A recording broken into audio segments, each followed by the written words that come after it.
Mas, enfim, gente, a mesa sobre ditadura e futebol, né?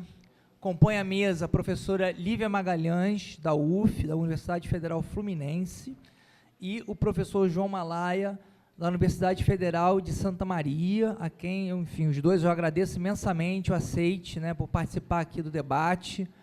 Acho que é um tema que desperta grande interesse, né? Comentávamos na mesa anterior, né, sobre as temáticas trabalhadas há 10 anos atrás, quando se pensava os 50 anos do golpe, há 20 anos atrás, quando se pensava os 40 anos do golpe, e agora, né? Com certeza, né, temáticas como a questão indígena, trabalhadores e futebol, talvez não estivessem presentes naquelas outras efemérides, e agora estão. Então, enfim, né, a gente tem que estar conectado com os temas, e espero, enfim, que temos uma ótima mesa, certamente. Vou passar, então, a palavra para a professora Lívia. Na sequência, eu passo a palavra para o professor João, e depois a gente abre o debate, tá bom? Obrigado, Lívia. Oi, tudo bom? Boa tarde. Queria começar agradecendo o convite, é um prazer estar aqui. Né?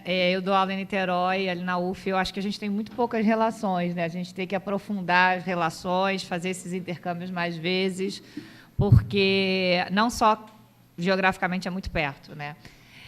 Mas acho que é importante também. Vou cronometrar aqui, porque senão não paro de falar nunca mais, né? Malaya já sabe. E também o prazer de que finalmente conhecer João Malaya pessoalmente. A gente tem um contato online, que é essa questão da pandemia, né? De que a gente faz amigos online e a gente finalmente se conhece aqui na UERJ. E vai ficar sempre na lembrança que foi aqui. Obrigada pela organização.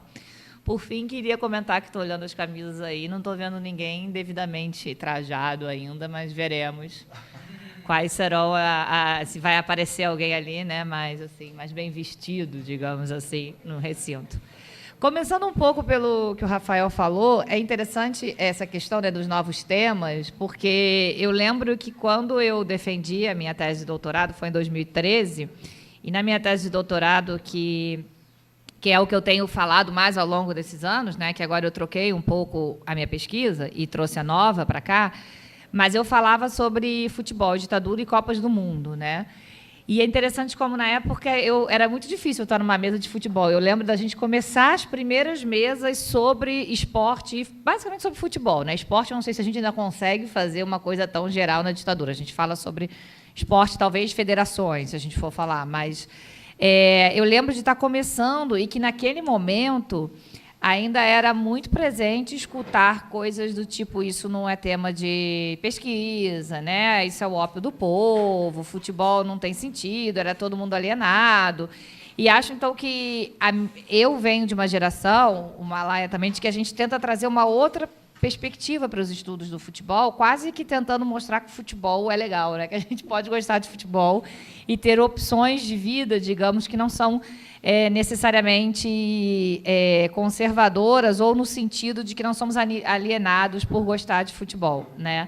Então, acho que esse foi um primeiro momento. Hoje, eu acho que, pelo menos eu percebo que a grande mudança nesses 10 anos, digamos assim, tem sido a discussão de trabalhos um pouco fora no sentido clássico, né, da história política do golpe, mas mais no sentido, principalmente, de gênero. Temos muitos trabalhos muito bons. Eu menciono 2 no campo da história que saíram recentemente, 2 defesas de tese da Fernanda Ag, que a gente teve junto para variar online, que foi em agosto, né, do ano passado, da USP, que eu recomendo, já está disponível no site da USP, né, da Fernanda Ag, e mais recente da Natália Fernandes, que eu tive o prazer de orientá-la na UF, que vai completar um mês ainda. São 2 trabalhos que, para a área do debate histórico, são novos, né?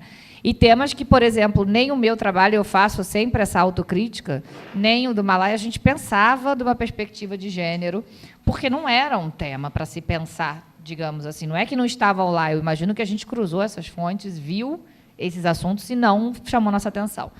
E agora eu acho que tem um outro movimento que também tem uma questão que é importante a gente destacar na área de estudos de esporte, de futebol, mais especialmente, que é a interdisciplinaridade.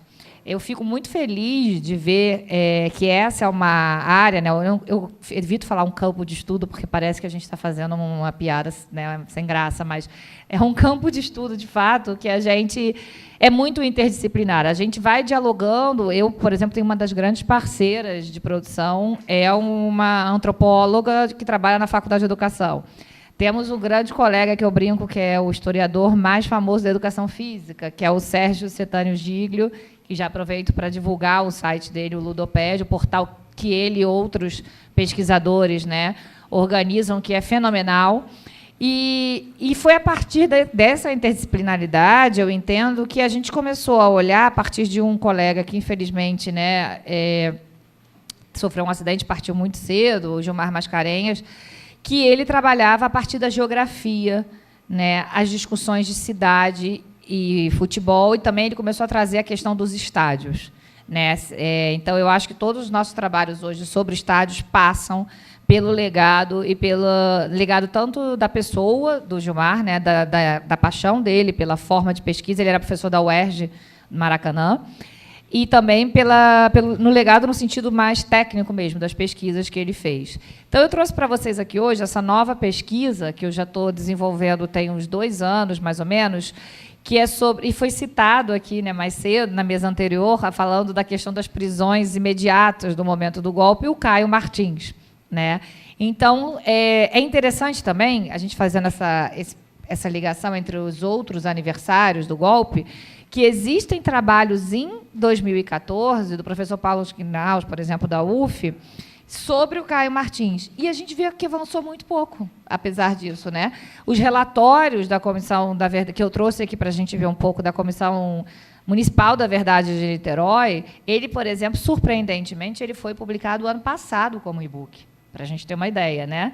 Ele termina em 2015, termina, digamos assim, a execução, a primeira publicação, mas ele é publicado ano passado como e-book. E é uma coisa, por exemplo, que eu faço muito esse exercício em sala de aula com os meus alunos. Nós estamos em Niterói, estamos muito próximos do Caio Martins, e ninguém sabe. Eu tive uma experiência ano passado de visitar uma escola particular que está caminhando a 18 minutos do estádio do Caio Martins. Tinham alunos que eles frequentavam o estádio. Um aluno levantou a mão e falou: mas eu vou daqui para lá jogar basquete. Como assim o que você está me falando? E a pergunta dele para mim foi muito simplória, que eu fiz assim até na resposta, que ele perguntou: por que não tem nenhuma placa dizendo o que aconteceu lá? Muito obrigada, essa é a pergunta do milhão para a gente. Por que não tem nada discutindo, né? E isso é uma questão que eu acho que é importante a gente pensar. Então, por isso que eu trago aqui, desde a perspectiva do Pierre Nora, né, dos lugares de memória, de pensar esses estádios de futebol enquanto lugares de memória. E que a gente tem, no caso específico, eu vou trabalhar como um estádio que foi uma prisão política, né? O Malaya vai trabalhar de outras formas. Já estou adiantando o seu trabalho todo, né? Tipo, fazendo propaganda aqui, spoiler. Vai trabalhar também com os estádios em outro momento, durante a ditadura, mas a gente tem outras formas de manifestações cívicas, né? Esses estádios, que eu quero dizer, eles não são descobertos naquele momento de violência, tá? Eles já eram utilizados em outros momentos, como, por exemplo, a gente ouve muito falar, né, do São Januário, sendo utilizado no 1º de Maio, ou em outros eventos pelo Getúlio Vargas, né? O Pacaembu, em São Paulo, também. Tem o Estádio Nacional do Chile, que também é muito conhecido pelo uso como prisão política. Temos como centro de tortura, né, o Caio Martins e o Estádio Nacional do Chile. Temos, por exemplo, como eventos musicais, né, tantos que a gente tem aí. Talvez, se a gente fizesse um trabalho até de uma perspectiva não do futebol sobre os estádios, mas com eventos musicais, seria muito interessante para pensar, né, o simbolismo que eles trazem. Porque não é qualquer coisa, por exemplo, para um artista internacional tocar no Maracanã. Para eles, tem uma coisa simbólica. Agora, por exemplo, Santiago Bernabéu em Madrid, passando por uma reforma, o Brasil jogou lá recentemente, né? Mas uma das grandes propagandas deles de retorno do estádio é a Taylor Swift, por exemplo, cantando lá, né? Então, é interessante a gente pensar esses muitos usos desses estádios. E, mais recentemente, que foi daí que também veio muito meu interesse por essa pesquisa, os hospitais de campanha, né? Eu morava muito moro próximo ao Maracanã, E eu lembro que aquilo me chamou muita atenção, né? Principalmente quando o Campeonato Carioca voltou ainda em 2020, com um hospital em funcionamento e pessoas morrendo no hospital, né? E o jogo acontecendo, assim. Então, depois ele se torna espaço para vacinação. Ou seja, a gente pensar um pouco esses estádios além do uso simplesmente não, porque não é pouco, né? Mas além do uso como jogos de futebol, principalmente profissionais, né? E de série A ou série B e coisas da fim, ou jogos da seleção e tudo mais. Então, eu trouxe aqui, são 2 projetos, na verdade, paralelos, só para vocês se identificarem um pouco, né? O projeto coletivo que eu coordeno é o Memória e Cidade, estádio de futebol no Rio de Janeiro, Niterói e São Paulo, de 1937 a 1950. A gente utiliza como marco a ditadura do Estado Novo, que é uma outra, digamos... Aí é quase uma questão aqui, quem já tem ex-aluno meu aqui sabe, né, que é uma discussão muito forte minha de reforçar que houve uma outra ditadura nesse país entre 1937 e 1945. Eu acho que é importante, né, chamá-la só de Estado Novo, a gente acaba apagando, né, o caráter ditatorial. Então, de 1937, que é o início da ditadura do Estado Novo, até 1950, que é a construção do Maracanã, então o estádio da capital federal. Porque isso gera um debate muito importante em termos de poder político mesmo desses novos lugares, desses novos locais, né? E aí mapeamos, nesse sentido, na capital federal, o Maracanã, em 1950, o Madureira, que foi em 1941, Bangu, Olaria e Bom Sucesso, em 1947, e o Clube da Gávea, Flamengo, em 1938. Tá? Em Niterói, que era, então, capital do estado do Rio de Janeiro, o Caio Martins, e São Paulo, capital do estado de São Paulo, o Pacaembu. Consideramos, inclusive, nessas 3 cidades, clubes, estádios privados e estádios públicos.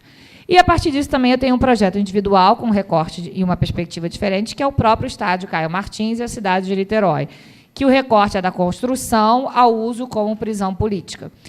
Atualmente, eu tenho algumas bolsas de iniciação científica vinculadas a esses projetos, mas nós 2 estão se dedicando, nesse momento, a pensar 1964 e o estádio Caio Martins, da relação, inclusive, que a UF tem com o Niterói, né, que acho que é fundamental. E aí, por que estudar os estádios? Né?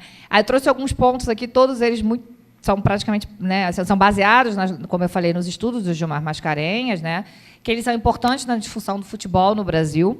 Tá? Transcendem a materialidade arquitetônica e se configuram como fenômenos socioespaciais. Eu, por exemplo, como eu falei, né, eu cresci perto do Maracanã, e o Maracanã ele é muito mais do que simplesmente um estádio que vai ter jogo de futebol. Você tem a caminhada do Maracanã, você tem até uma escola dentro do Maracanã, né, uma escola pública. Tem também a questão da aldeia indígena, que está próxima ao Maracanã. Então, eles são espaços que vão além da ideia de um simples jogo de futebol. Tá?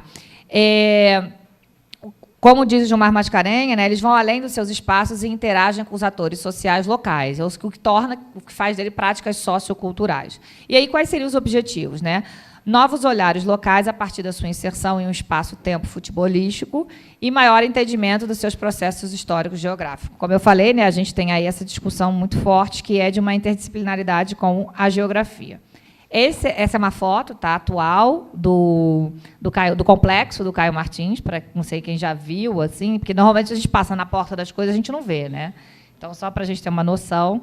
Aí, agora, eu vou passar um primeiro mapa, ainda bem que eu estou falando antes, porque quem sabe fazer mapa não sou eu aqui, que é para vocês terem ideia ali o ponto 1, onde nós estamos agora, e o ponto 2, onde é o Caio Martins, para a gente só considerar um pouco a distância do que estamos falando, né? De novo, que não sei aqui quantos de vocês, antes da mesa anterior, sabia dessa questão da prisão do Caio Martins como prisão. Eu acho que isso foi muito mais mencionado há 10 anos atrás, nos 50 anos, né, porque parece que era quase que uma descoberta, né, que o Caio Martins foi prisão política. Hoje, como a gente já falou, temos outras questões e não sei se tem sido tão mencionado. E aqui, para vocês terem uma ideia, mais próximo ali, muito no centro de Niterói, num bairro de classe média alta, que é Icaraí. Né? Então, acho que isso também é importante a gente considerar, porque tem uma questão aí de que a gente não está falando de um lugar, né, que a gente sabe que ele é por ser afastado ou por não ser de uma classe econômica mais privilegiada, não tem atenção, digamos assim, do poder público. Tá? passando um pouquinho mais, mas da onde vem, né, o Caio Martins? Ele foi inaugurado em julho de 1941 em homenagem ao jovem escoteiro Caio Viana Martins, que essa já foi uma das primeiras descobertas do meu projeto. Eu não sabia, não sei se alguém aqui sabe, mas Niterói tem uma grande tradição de escoteiros, né? Eu não sabia disso. Inclusive, eles foram, na Primeira República, ajudar no Chile, um terremoto. É uma coisa muito assim, né, da identidade e tudo mais.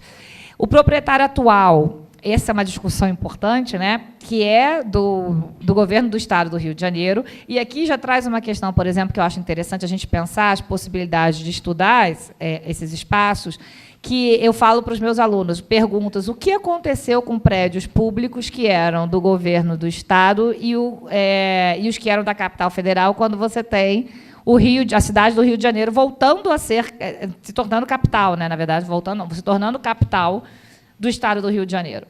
Porque aí, então, a cidade do Rio de Janeiro passa a ser responsável por esses prédios que eram de Niterói, porque eles eram a sede da capital. Então, são perguntas que, às vezes, a gente não pensa, né, nesse cotidiano, o que significava isso. Foi feita uma parceria com a Prefeitura de Niterói para a recuperação do estádio desde 2023. Né? Ele estava sob os cuidados do Botafogo, pelo menos a minha geração sempre associa o Caio Martins ao Botafogo. Ele, inclusive, era o espaço de treinamento de jogadoras. Ai, meu Deus, meu tempo. Ele era o espaço de... Vou correr um pouquinho. Espaço de treinamento de jogadoras, né, do futebol feminino do Botafogo. Teve até alguns jogos ano passado, eu tentei ir, não consegui, tem uma confusão se abre para o público ou não, tá? Mas o Botafogo já não tem mais a concessão. Até porque o Botafogo, como a gente sabe, está jogando agora no Newton Santos, né, no Engenhão, não tem mais tanto interesse, digamos assim, nessa discussão. Aqui eu trouxe uma imagem que não está muito boa, eu acho, mas que era para vocês verem a página do governo do Estado sobre o Caio Martins, que agora tem uma página, né, que é muito interessante, porque o último grupo de trabalho, eu também não tive a possibilidade de ir, mas foi em setembro do ano passado, não teve mais reunião anunciada, tá? Que aí, o que eu acho interessante é que nessa página a gente está falando de um governo, né, que a gente sabe que é um governo conservador em muitos aspectos, negacionista em relação à última ditadura, mas que na página do governo vem escrito: construído na década de 40 e 50, o estádio do complexo do Caio Martins foi inaugurado no dia 20 de julho de 1941. Durante os primeiros dias do regime militar, seus equipamentos foram utilizados provisoriamente como prisão. Ou seja, a primeira coisa que a página do Estado do Rio de Janeiro fala é que o Caio Martins foi uma prisão política. Só não gosto muito desse termo equipamento, porque parece que foram os equipamentos que foram usados, né, e não o espaço. Mas, enfim, uma questão mais, aqui, eu acho, de escrita. Aqui também, para vocês verem as outras, né, que eu falei, os outros usos. Em 1960, a celebração do 1º de maio com o Roberto Silveira, o então governador, né, do Rio de Janeiro. Interessante para a gente ver como não foi só Getúlio Vargas que usou como espaço político. Se fala do Getúlio Vargas e depois é como se mais ninguém tivesse pisado em estádios de futebol, nenhum político, né, com esse tipo de lógica, digamos, de uma associação de usar esse espaço para fazer uma proximidade com a população. Aqui o famoso incêndio, né, do Circus Norte-Americano em Niterói, em 1961, que o Caio Martins foi o local de reconhecimento dos corpos do incêndio. Tá? Então, ali também, né, que é uma tragédia, talvez a maior tragédia até hoje, eu acho, da cidade de Niterói.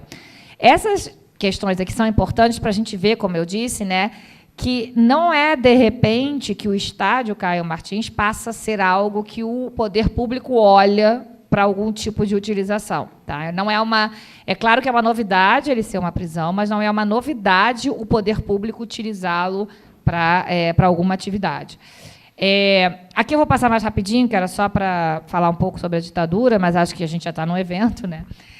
Que já é suficiente. Aqui, essa reportagem do jornal O Fluminense, 23 de abril de 1964, ela fala, presos vão para o Caio Martins, e, ao mesmo tempo, para vocês verem, ao lado está a Miss. Né? Então, assim, como a notícia sai numa reportagem cotidiana, não é algo que chame a atenção, mas está nos jornais. Esse é um ponto que eu acho que é fundamental, que é uma discussão que a gente faz muito trabalhando ditadura e memória. Né? Tipo, como ninguém sabia... você pega o jornal e está lá.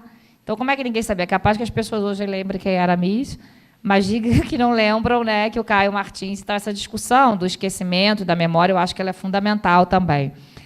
E aí, em 64, como prisão política pós-golpe civil-militar, né? Foi entre o início de abril e junho de 64, que foi prisão. Estava vinculado ao Departamento de Ordem Político e Social, o DOPS, a Secretaria Estadual de Segurança Pública. Segundo a Comissão da Verdade de Niterói, pelo menos 339 presos de diversas regiões do estado do Rio de Janeiro passaram pela prisão. Testemunhas falam em mais de 1.000. Eles mapearam 339. Então, eu vou trazer para vocês também alguns dados aqui. Porque esses dados... ótimo, porque os dados lá do publicado ano passado estavam ainda 339. Né? Ótimo. Já é uma boa discussão, inclusive, por que os dados do ano passado ainda não estão, né? Tipo, de que tem que estar atualizado.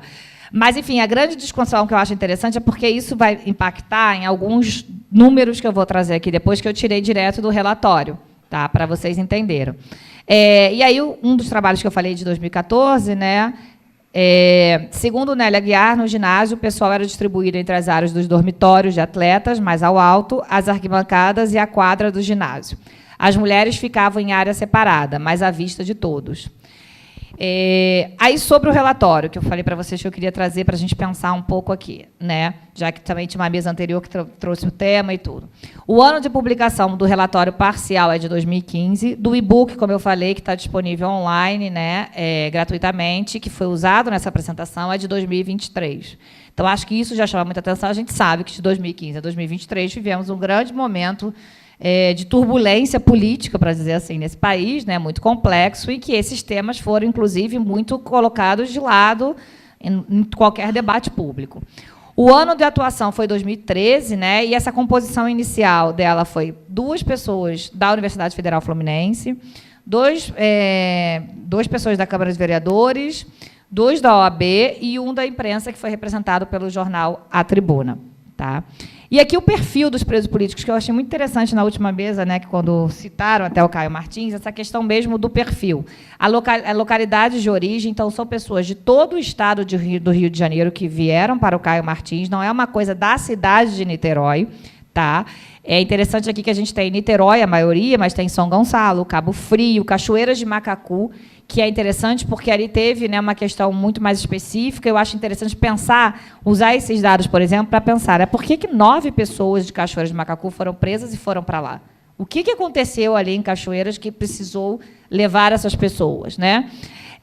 Cantagalo, Caxias, Itaboraí, ou seja, temos várias aqui, mas se destacam principalmente Niterói, São Gonçalo e Cachoeira, né, que foram, e Caxias também, que foram os que tiveram mais pessoas levadas nesse primeiro momento. Como eu falei, o total aqui é 74, esse não é o total de pessoas que foram presas, tá?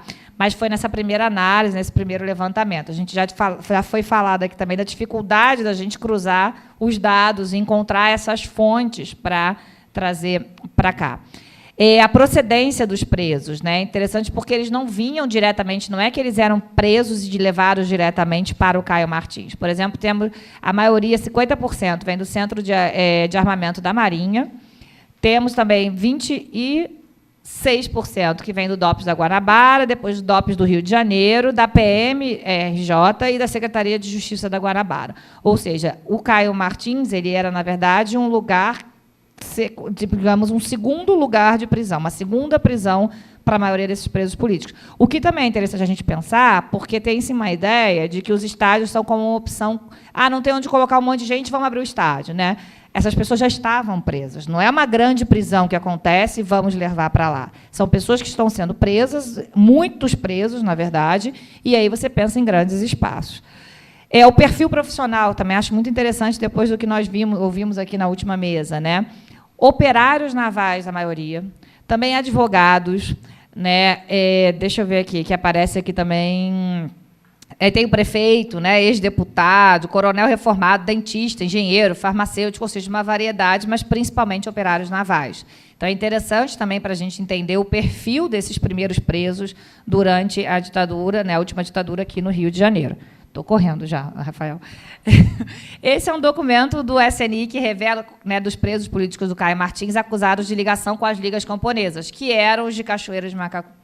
Né? Então, é interessante também o debate que foi feito aqui, né, que foi, pelo menos, iniciado, que se trouxe da questão do campo, né? Porque eles são tirados por um debate do campo, são levados ali, e aí fica essa discussão: quem são esses presos? O que eles estão fazendo ali e que perfil é esse?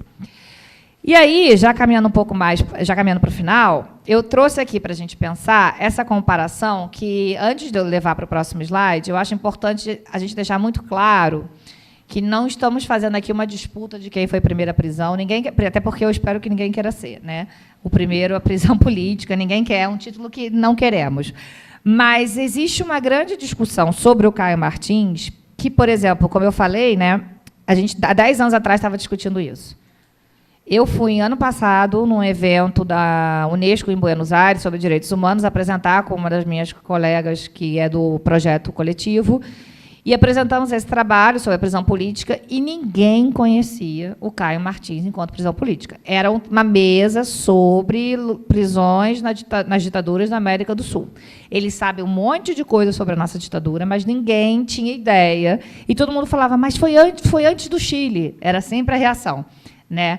Então, eu acho que essa é uma questão fundamental para a gente pensar. A gente está falando quase 10 anos antes do Estádio Nacional do Chile, que é uma referência, inclusive, nos estudos de futebol, como prisão política. Tem vídeo, não sei se vocês já viram, é um vídeo no YouTube, do jogo entre a seleção do Chile e a seleção da União Soviética, que a da União Soviética não vai, né? Então não é só do Chile, que perde para o WO e é desclassificada da Copa de 1974. Isso foi filmado, e os presos estavam lá. Teve uma comitiva da FIFA, que foi ao Estádio Nacional, com os presos lá, enviada pela FIFA, para dizer se existiam condições de jogo, e a comitiva disse que tinha plenas condições de jogo, que não tinha problema nenhum as pessoas estarem presas, né?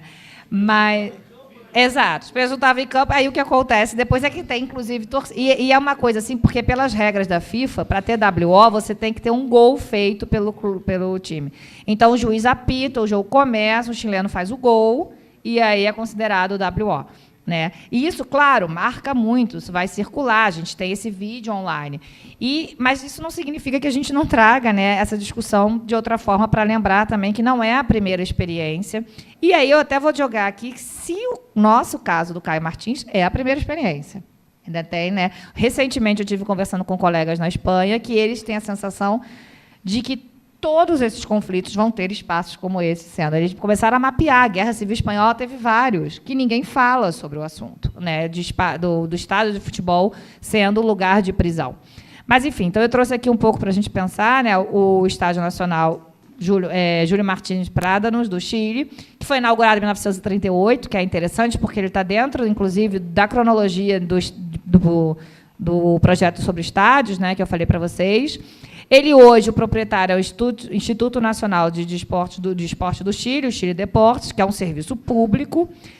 E, como eu falei, em 1970, o primeiro discurso do Allende como presidente foi lá. Ele é lembrado como prisão, mas ele já tinha um significado político importante e não era assim, da ditadura. Ou seja, o governo do Salvador Allende tinha esse uso, essa lógica de usar o Estado.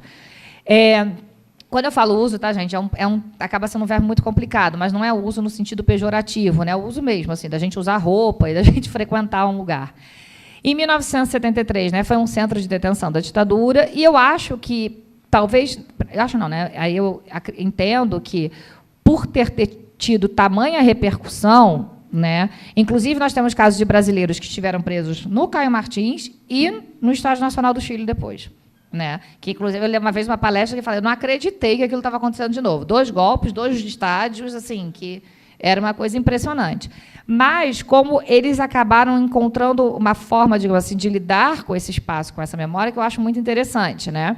Eles criaram uma corporação Estádio Nacional, Memória Nacional de Ex-Prisioneiros Políticos. Você hoje tem exposições dentro do Estádio Nacional. Ele continua sendo um estádio de futebol, ele continua recebendo clubes, ele recebe Copa América, ele recebe tudo isso, mas é interessante como esse uso, né? Porque, mais ou menos, ninguém está dizendo que tem que derrubar o Caio Martins, né? Até uma discussão que se faz muito sobre esses lugares de memória da ditadura, mas que as pessoas saibam, quando elas, né, que elas entendam que foram esses lugares. Aí, finalmente, para terminar e fazendo a minha provocação, isso eu descobri, né, claro, ano passado, durante a Libertadores da América, que o Estado Defensores del Chaco, que tinha eliminado um clube do Rio de Janeiro, né, o clube do Rio de Janeiro tinha sido eliminado nesse estádio, ele também tem uma discussão e uma reivindicação de que ele foi uma prisão política durante a Guerra do Chaco. Aí eu adoro fazer essa pergunta. Quem aqui já ouviu falar da Guerra do Chaco? Tem uma que levantou lá a mão toda feliz, dizendo, viu, alguém falou da Guerra do Chaco. Porque, normalmente, ninguém... É uma coisa impressionante, como não falamos da Guerra do Chaco, que é uma guerra que o Brasil tem não um envolvimento direto, mas o Brasil tem um envolvimento diplomático importante, né? Então, eu vou até pular aqui para explicar e volto o que foi a Guerra do Chaco, tá, gente? Só para, mais ou menos, a gente se localizar e entender o que significa esse estádio. A Guerra do Chaco foi um conflito entre 1932 e 1935, entre a Bolívia e o Paraguai, né? Um dos históricos é que a gente tem aí derrotados da Grande Guerra, que a gente chama de Guerra do Paraguai no Brasil, e da Guerra do Pacífico, né? Que foi uma guerra que, para a gente, também não falamos, não temos tanta memória, mas é uma guerra muito marcante para os países envolvidos. No início do século XX foi descoberto petróleo na região. Tá, então, a gente tem aí, mais ou menos, uma discussão historiográfica que hoje já é bastante superada, né, de que foi uma questão simplesmente de interesse das petroleiras, mas tem um debate muito forte sobre questões nacionalistas também. O que chama muito a atenção, o armistício... tem ali o mapa para vocês, mais ou menos, localizarem a região do Chaco. Tá? O armistício foi em junho de 1935. Em julho de 1938, o primeiro Tratado de Paz, Amizade e Limites estabelece uma comissão demarcadora de limites. Essa guerra, para vocês terem ideia, significou para a Argentina um prêmio Nobel da Paz, para o ministro de Relações Exteriores, o Saavedra. Em perdas, foram mais de 60 mil bolivianos e 30 mil paraguaios, só que o fim dos trabalhos da comissão aconteceu em 2007. Tá? Ou seja, eu falei ali, em julho de 1938 é criado o tratado, a comissão, só em 2007, num contexto, né, de governos de esquerda na América do Sul, que você acaba tendo ali o encontro. O acordo de paz definitivo aconteceu em abril de 2009, aqui entre Evo Morales e Fernando Lugo. Tá? Ou seja, é um conflito bem importante para a região. Voltando aqui ao Defensores do Chaco, né? Ele foi inaugurado em 1917 como estádio de Puerto Sajonia. E, em 1974, durante a ditadura do Stroessner, ele vai receber o nome em homenagem aos soldados que lutaram na Guerra do Chaco. Por isso se chama Defensores del Chaco. Né? E aí a minha pergunta foi prisão? Eu ainda não tive oportunidade de ir lá pesquisar, espero um dia conseguir, mas pesquisar é super complicado. Imaginem em arquivos de esporte, né? Mas encontrei alguns sites que vão dizendo, e a gente não sabe hoje em dia fake news, né? Pode ser que alguém disse, que não disse, tudo isso. Mas lembro também que o The Strongest, o clube da Bolívia, que quem também acompanha futebol, a gente ouve, vira e mexe, também é em homenagem à Guerra do Chaco. Tá? Só para a gente poder ter essa relação. Bom, e finalmente eu termino aqui com uma frase que eu gosto tanto, a ponto de que literalmente eu tatuei uma parte dela, que é para a gente pensar essas questões de memória a partir desse poema do Mário Benedetti, que o esquecimento está tão cheio de memória que, às vezes, elas não cabem nas lembranças. E temos que tirar os rancores pelos cantos. No fundo, o esquecimento é uma grande simulação. Ninguém sabe, nem pode, mesmo que queira, esquecer. É isso. Obrigada.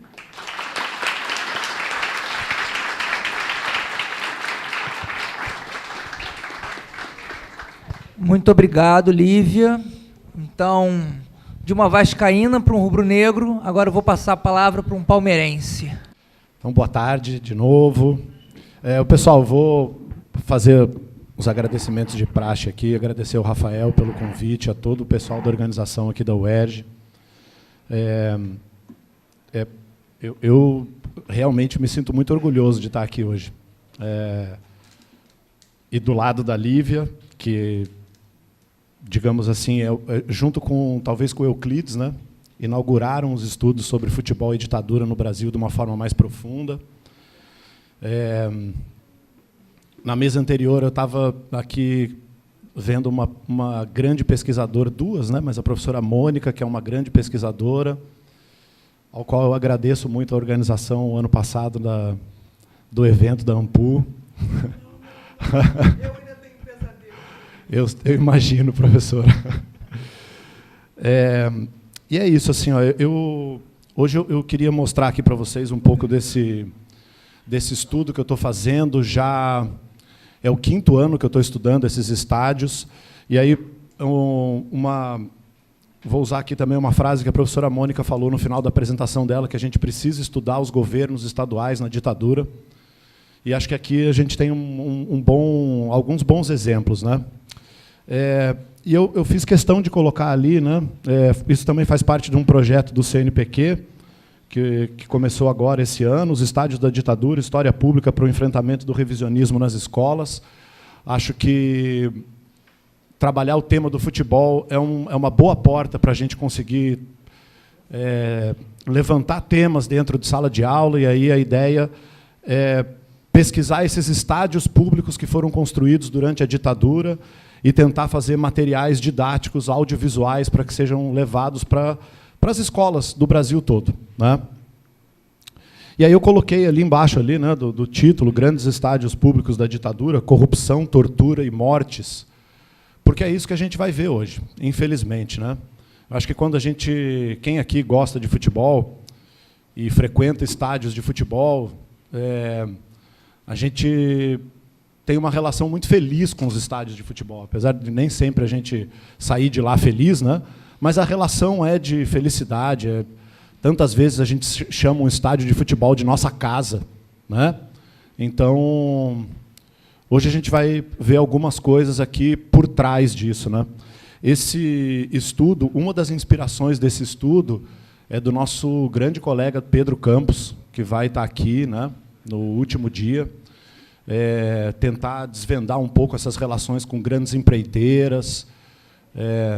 Então, vou falar um pouquinho para vocês aqui, ó.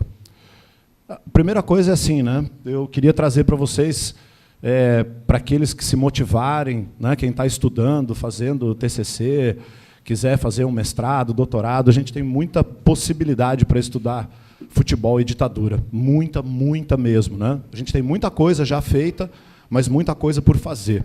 E eu coloquei aqui alguns exemplos, né?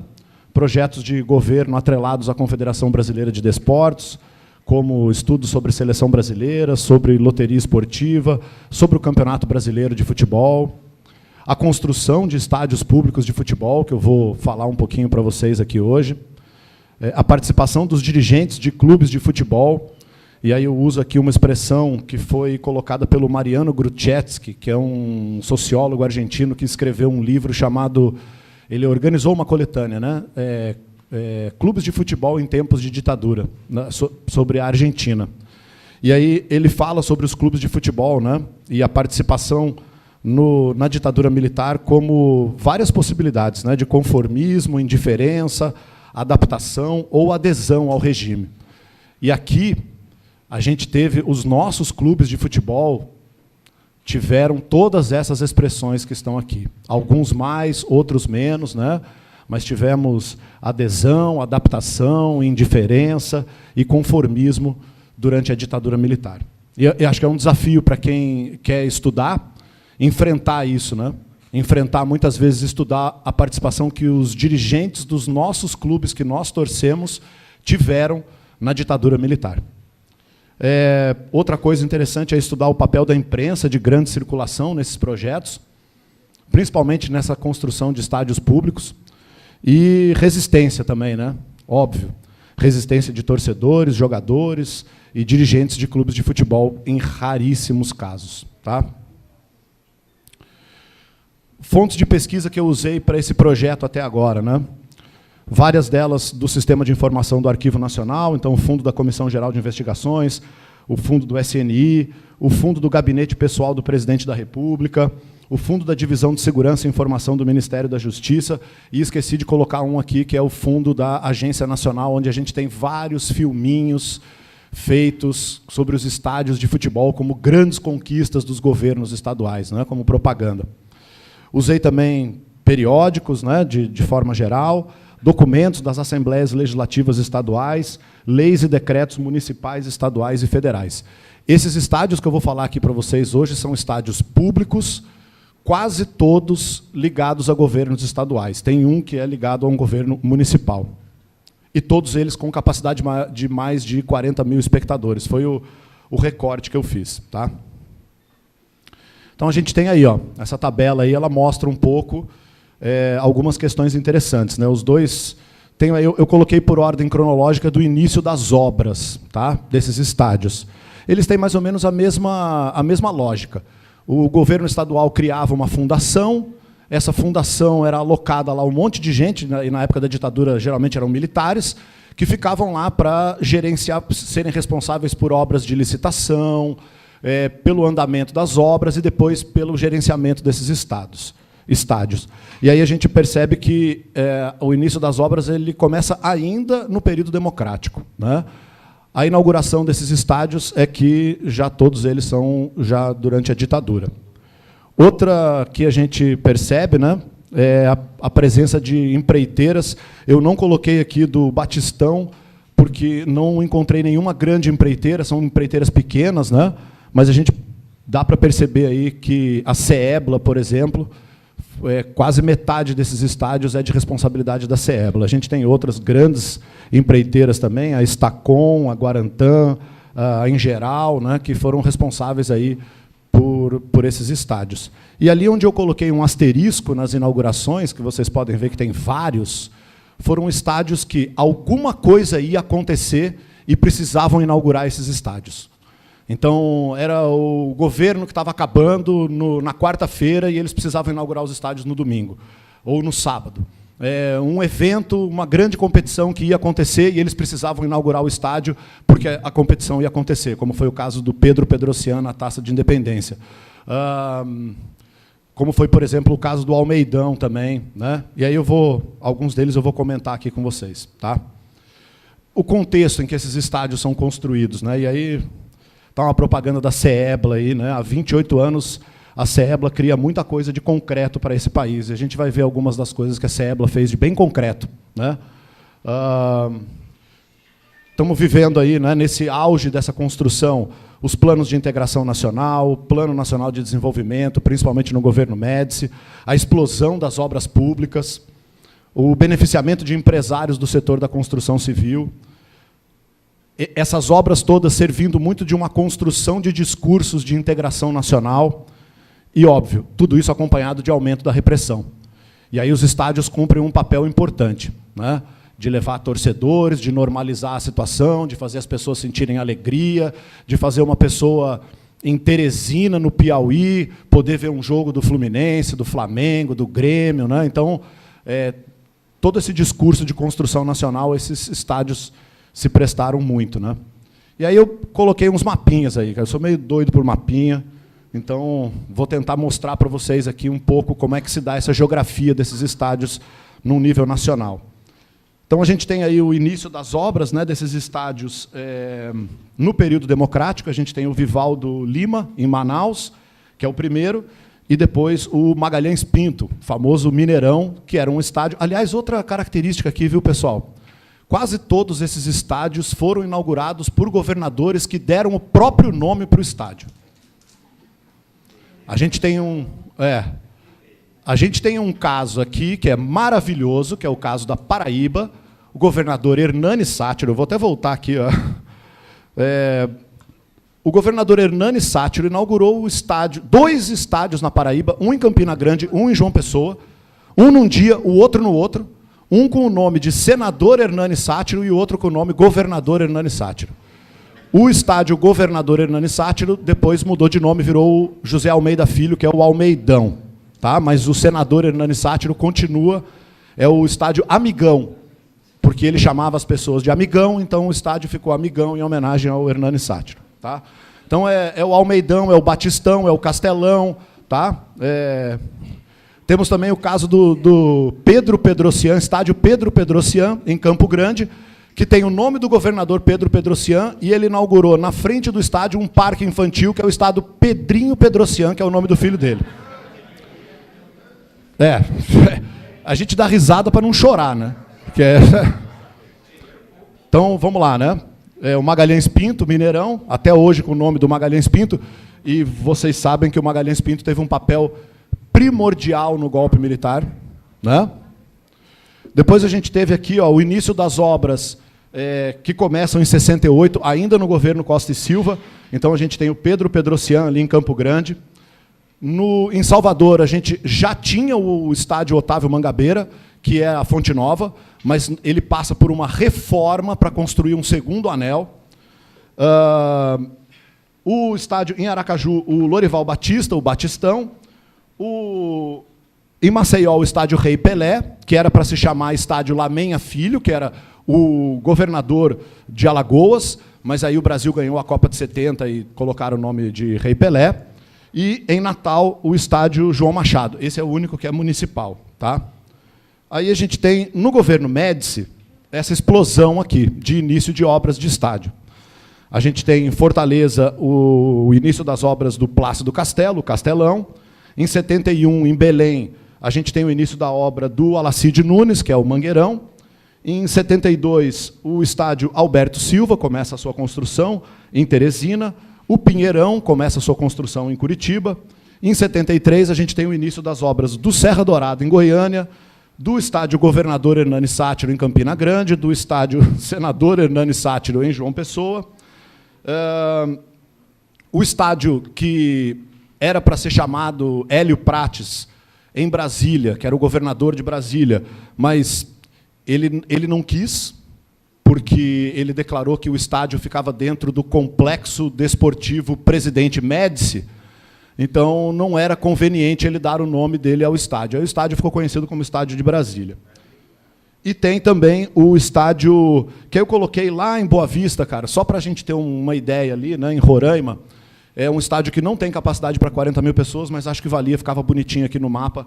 É o estádio Flamarion Vasconcelos, o estádio Canarinho, lá em Boa Vista, tem capacidade para 18 mil pessoas, também é um estádio do governo estadual. Né? E em 74, por fim, o início das obras do estádio José Fragelli, em Cuiabá, que era o então governador do Mato Grosso. Tá?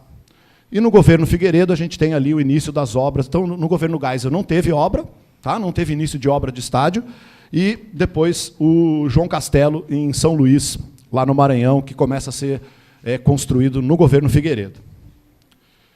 Quando a gente fala da inauguração das obras, aí é basicamente tudo na ditadura, tem só um que não é. Né? Então tem o Magalhães Pinto, no governo Castelo Branco, no governo Médici, inauguração do Lorival Batista, em Aracaju, do estádio Rei Pelé, em Maceió, em 1970, o Vivaldo Lima, né, em Manaus. Em 71, a inauguração da Fonte Nova, né, do estádio Otávio Mangabeira, do estádio Pedro Pedrocian, do João Machado, em Natal, do Castelão de Fortaleza e do Alberto Silva, em Teresina. No governo Geisel, então, o restante, né, das quase todas aí, as inaugurações, todas elas acontecem em 75, dias antes de acabarem os mandatos dos governadores. Tá? Então, Serra Dourada, e aí a professora Leonilde, né, falou, achei que vocês iam falar do Caiado. É o Caiado. Tá? É o Caiado que inaugura esse estádio aqui, totalmente sem arquibancada. Tem uma foto dele nos jornais em que a polícia está fazendo um cordão para os torcedores não conseguirem ver o jogo, porque não tinham terminado a separação do estádio do público. Né? O estádio Hélio Prates, né, em Brasília, o estádio Governador Hernani Sátiro e o Senador Hernani Sátiro, em Campina Grande e João Pessoa, o José Fragelli, em Cuiabá, o Flamarion Vasconcelos, todos eles em 75, todos eles dias antes de acabarem os mandatos dos governadores. E em 78 a gente tem a inauguração do Mangueirão, né, do Alacide Nunes. O Mangueirão é uma história, tá? Ele teve, sei lá, 35 inaugurações ao longo desses anos todos, mas essa aqui foi a última. Né? E aí a gente tem a inauguração do estádio João Castelo, no governo Figueiredo, e o Pinheirão, lá em Curitiba, que demorou aí quase 10 anos para ficar pronto. Aí, assim, para que esses estádios eram usados? Né? A gente teve o torneio Independência, em 1972, recomendo para vocês a leitura do livro do Bruno Duarte Rey, Celebrando a Pátria Amada, que é sobre esse torneio. Né? E aí eu coloquei aqui para a gente ir vendo assim, ó, como era importante para o governo. Né? Ele fez aí uma taça Independência, era uma mini Copa do Mundo no Brasil, para celebrar os 150 anos da independência do Brasil. E aí a gente tem aí uma preponderância de utilização desses estádios públicos que estavam sendo recém-construídos. Né? E aí o Campeonato Brasileiro, que esse aí é um capítulo à parte, né, pessoal?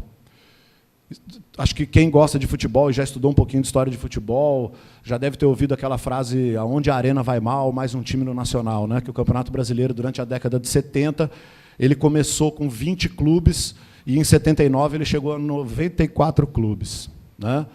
E aí, realmente, apesar da gente não ter nenhum estudo mais aprofundado publicado sobre isso, eu, nas minhas doideiras de pesquisa, aí, fiz um cruzamento das eleições todas, de tudo quanto era estádio que tinha sido inaugurado e os clubes que foram sendo colocados, e realmente muito clube foi colocado no Brasileiro onde a Arena estava perdendo eleições. Então, realmente isso aconteceu e dá para fazer esse cruzamento, né? Não é tão difícil, é trabalhoso, mas não é difícil, é só ir pegando os clubes que vão sendo colocados no Campeonato Brasileiro e nos resultados eleitorais, que tem basicamente tudo disponível na internet, e ver os resultados nessas cidades, a gente vai vendo que a Arena vai perdendo mesmo, né? Mas esses estádios de futebol, eles eram primordiais para que os clubes dessas cidades pudessem pleitear. Porque esses clubes, eles chegavam primeiro no João Avelange e falavam: cara, a gente quer jogar o Campeonato Brasileiro, porque era por convite, não tinha primeira divisão, segunda divisão, né? A partir de 71 no Campeonato Brasileiro.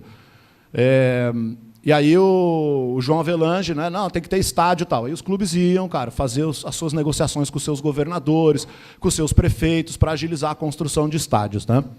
E isso vai escalando no Brasil. Então a gente tem, aí onde está roxinho, são os estados que têm clubes de futebol representados no Campeonato Brasileiro. E aonde tem as setinhas são esses estádios da ditadura, tá? Aí a gente vai vendo ali em 71, né? São 3, depois em 72 passa para 26 clubes, aumenta o número de estados e aumenta também, né, a participação desses estádios de futebol. Em 73, 40 clubes, o mapinha vai, né, realmente se tornando uma ferramenta de integração e esses estádios vão sendo cada vez mais usados. E em 78, a gente tem, então, 54 clubes, praticamente todas as regiões do Brasil, e os estádios, lembra que a maioria tinha sido construída até 75, né? Então, tem aí esses estádios sendo utilizados. Tá? O que eu já encontrei nessa investigação? Olha, encontrei superfaturamento de obra, né? Tanto do estádio de Brasília, no Serra Dourada, com a participação do governador Leonino Caiado, o estádio Otávio Mangabeira e no estádio Pinheirão. Todos esses estão ali presentes, principalmente na Comissão Geral de Investigações. Só o de Brasília é que está no Serviço Nacional de Informação. Desvio de verbas na gestão de estádio, esse é maravilhoso, pessoal. Está lá também no SNI, tá? É uma historinha bem bonita, assim, um capitão do Exército chamado Alfredo Alexandre de Souza, ele era da AMA do SNI, e aí roubou dinheiro do SNI, mais ou menos ali 25 mil cruzeiros, o que daria, na época, uns 150 salários mínimos. E aí ele desviou esse dinheiro, e como prêmio por ter desviado dinheiro do SNI, esse capitão do Exército, ele foi colocado para administrar o estádio Vivaldo Lima, em Manaus. Ele estava lá no SNI, em Manaus. E aí ele foi colocado. E aí tem a história lá de uma funcionária pública que trabalha no estádio, tesoureira do estádio, e ela basicamente pega o cara roubando. Tem inclusive provas, né? Tem o cheque. Ele pediu dinheiro adiantado para ela, que era mais ou menos 24 mil cruzeiros, foi até o Banco Real, sacou esse cheque e entrou na agência do Banco do Brasil e depositou esse dinheiro na conta do SNI para devolver o dinheiro que ele tinha roubado com o dinheiro roubado da administração do estádio. Então eu faço questão de dizer, tá? Capitão do Exército Alfredo Alexandre de Souza, tá? E aí ele foi afastado do Vivaldão e voltou para o SNI. Recebeu pensão e as filhas dele recebem pensão vitalícia até hoje, inclusive. Nós temos problemas com licitação de obras no estádio de Brasília e no estádio Otávio Mangabeira. Uma quase tragédia no estádio Pedro Pedrocian, que foi inaugurado em 72 às pressas para aquela mini Copa do Mundo. E aí teve o último jogo da mini Copa do Mundo lá em Campo Grande, foi Iugoslávia e Bolívia. Eles empataram 1-1. Acabou o jogo e 4 horas depois a marquise de concreto em cima das numeradas desabou. Então, 4 horas antes, tinha matado todo o corpo diplomático boliviano e iugoslavo que estava no Brasil, e estava bem embaixo da onde tinha caído ali, né? Agora, a gente tem também a prisão, perseguição e prisão de um torcedor no antigo estádio Governador Hernani Sátiro. É um caso bem chocante para quem vai a estádio de futebol, porque era um cara chamado Carlos Roberto Silva, que era taxista de Guarabira, dirigiu 100 quilômetros para ir assistir a inauguração do Satirão, como eles diziam na época, né? Jogo Botafogo e Botafogo da Paraíba, e ele foi preso. Teve uma confusão no estádio, foram 80 e poucas pessoas feridas, e ele foi preso, né? Ele teria gritado que o estádio ia cair. Foi preso, levado para a sede do Ministério da Justiça, em João Pessoa, e lá ele foi, segundo o documento, intensamente interrogado para provar que ele fazia um plano subversivo junto com o deputado Rui Gouveia, do MDB, que tinha alertado que o estádio não estava pronto e que ia rolar um acidente. E aí esse torcedor, então, é intensamente interrogado durante a noite inteira, e no dia seguinte os policiais que interrogaram disseram não foi possível provar que ele fez parte, então, de um plano subversivo. E eu falei que ia ter tortura, falei que ia ter corrupção, né? E falei que tem morte também. Tragédias com mortes nas inaugurações. No estádio Otávio Mangabeira, Fonte Nova, e no estádio Alberto Silva, no Piauí. E aí eu vou contar um pouquinho dessas histórias para vocês. O estádio Otávio Mangabeira ele foi inaugurado em 51, foi fechado para a construção, então, de um anel superior, para colocar o estádio com 100 mil pessoas, e a reinauguração dele foi no dia 4 de março de 71, 11 dias antes do fim do mandato do governador Luiz Viana Filho. O Médici estava presente. 2 jogos para inaugurar, Bahia e Flamengo, e Vitória e Grêmio. E aí você pode perguntar, mas por que o Grêmio? Porque o Médici era gremista, gaúcho, torcedor do Grêmio. Aqui, olha, acho que dá para vocês verem, né, que do lado esquerdo aqui da imagem está o estádio em 68. E depois uma imagem do estádio em 71 com aquele segundo anel, tá, em cima ali. Então foi esse segundo anel que foi construído. E aí, na inauguração do estádio, a gente teve, no dia 4 de março, então, a gente teve esse acidente que rolou na Fonte Nova. A causa do acidente ainda não foi apurada, coloca o Jornal do Brasil. Aí tem uma foto ali no mesmo dia, né, das pessoas ali meio que lotadas e imprensadas na grade. Incrível aqui, né, porque está rolando um tumulto enorme e o Médici pede calma com as mãos ao ver o tumulto. Então, você imagina o presidente da República falando calma, calma, e o estádio basicamente desabando, né? Aqui tem uma foto que dá para ver as pessoas pulando do primeiro para o segundo anel, né? E aí você consegue ver a altura que as pessoas caíram. E aí começa, né? Quando rolava esses acidentes, um plano subversivo tinha acontecido, né? Nunca era responsabilidade da construtora, do governo, não. Subversivos, né, que fizeram alguma coisa. Então, o governo falou, ó, o acidente foi premeditado dias antes, né, já o anúncio ali. Uma notícia aqui do Jornal do Brasil do dia 6, eles estão tentando investigar quantos mortos é que teve, os nomes desses mortos, e aí tem o repórter que escreveu, eu quando leio essa notícia aqui, é quase ele conversando comigo e dizendo assim, olha, eu não posso falar, cara, mas, por favor, alguém faça alguma coisa algum dia, né? Porque ele diz assim, ó, diante da recusa de prestar informações sobre mortos e feridos, tanto o pronto-socorro como o Instituto Médico Legal, presume-se que esteja havendo instruções superiores no sentido de evitar a revelação dos nomes e dos números das vítimas, principalmente de mortos. O cara estava tentando conseguir e não conseguia, né? Então e aí a gente tem uma brecha, né, da imprensa esportiva. Como é esporte, talvez os caras não se ligassem tanto ali na censura, como nos editoriais políticos e tal, e o cara conseguiu lançar essa para a gente aí, para que a gente continue essas investigações. E aí uma notícia do Correio Brasiliense, né, o braço literário da ditadura, de 12 de março de 71, onde ele fala que Fonte Nova tem mais suspeitos. E, basicamente, eles falam que um menor denunciou a polícia baiana que um casal, uma loira e um moreno, foi visto distribuindo panfletos subversivos na Baixa do Sapateiro, e a polícia procurava ligar, então, os panfletos à tragédia. Então, rolou uma tragédia e a culpa é dos panfletos, né?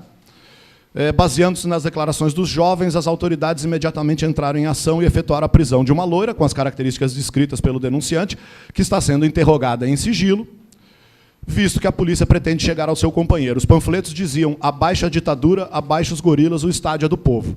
E aí foram esses panfletos que foram os responsáveis por aquela tragédia. Mortes que eu consegui identificar nessa tragédia: Alberto César da Silva Santiago, de 11 anos, Maria Helena da Hora Oliveira, de 17 anos, Rosa Pereira Lima, de 28 anos, e os jornais ainda noticiaram o falecimento de uma criança de 6 anos e uma pessoa que ficou irreconhecível, mas não conseguiram divulgar os nomes. E uma foto do Jornal do Brasil, do Médici indo visitar feridos no hospital. A tragédia do... Já tem que terminar. Tragédia do Alberto Silva, né, o estádio lá em Teresina, inauguração dia 26 de agosto de 73. O estádio tinha que ser inaugurado porque o governador Alberto Silva conseguiu colocar o Tiradentes de Teresina para jogar o Campeonato Brasileiro e a primeira rodada ia começar. Se vocês olharem ali, prestarem atenção na foto, dá para ver que o estádio não está pronto, não precisa, né, não tem arquibancada, não tem... E aí o que aconteceu? Mais uma vez nós tivemos uma tragédia, né? Alguma coisa iniciou uma confusão em que, né, os jornais não dizem, a documentação também não diz muito o que foi. Algumas pessoas disseram que foi um avião que passou e balançou a estrutura. O fato é que as pessoas começaram a pular. Esses estádios, na época, eles tinham um fosso, né, que separava o campo da arquibancada. E as pessoas começaram a pular no fosso desesperadas. E, em alguns lugares, essa grade cedeu. E aí a galera foi em cascata lá para baixo. É engraçado como é que a imprensa coloca isso, né? Assim, alambrado cai e 4 morrem no jogo do Fluminense. O Jornal dos Esportes: desabamento e sangue no Piauí. Flu nervoso empata. Que é o que interessa mais é o resultado. O Diário de Notícias, ele é o mais cara de pau, né? Esse campeonato está de morte. E aí ele fala lá, né, nos 15 jogos de domingo, uma inauguração de estádio por falta de preparo da torcida para ver esse tipo de espetáculo terminou em tragédia. Morreram 4 no Piauí.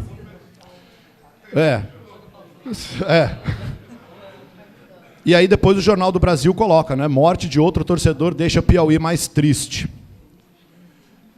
Essas imagens aí, elas são muito tristes, cara, para quem frequenta estádio de futebol, acho que para qualquer pessoa que olhar. A gente vê um monte de criança pulando no fosso, né? O estádio estava cheio de criança. E aí, mais uma vez ali, a polícia procura o responsável. O secretário de Segurança de Teresina, do Piauí, ele fala: isso só pode ser obra de um débil mental, né? Está escrito na notícia. Pessoal, mais 5 mortes nessa tragédia. Antônio Pessoa de Carvalho, 10 anos. Antônio Francisco de Oliveira, de 13 anos. Domingos Washington Luiz Bezerra, de 18 anos. Manuel Machado de Cerqueira, de 57 anos. E Pedro Moreira da Silva, de 63 anos. E, mais uma vez, aí vocês podem ver as fotos com crianças desabando no fosso, né?